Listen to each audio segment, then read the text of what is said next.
Welcome to Blizzard Fire. We hope this video helps fire up your solution. You're starting now? Open Settings and go straight to Apps or App Management.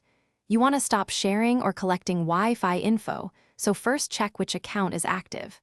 Once done, tap Instabridge from the Apps list to view permissions and storage. This preview shows why you may need to revoke rights before removal. Make sure to note any networks you'll manually reconnect to, because uninstalling removes stored credentials and shortcuts. Now perform the uninstall. If the app lets you sign out, do that first to dissociate your account. Then tap Uninstall from the App Info page. Confirm when prompted. If uninstall is disabled, try Disable or Force Stop, then clear data. Also revoke location and storage access to prevent background activity before removal. Once uninstalled, verify the app no longer appears in your launcher or app list, because some devices require a restart to finalize removal. Finish by clearing residual data.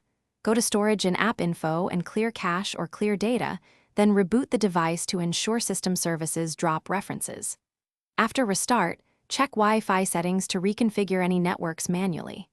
If uninstall fails, don't panic. Boot into safe mode and remove the app, or use the Play Store's uninstall option or ADB commands from a computer. If problems persist, make sure device admin rights aren't granted to the app. Revoke them and try again. Thanks for watching. If you found this helpful, don't forget to like and subscribe.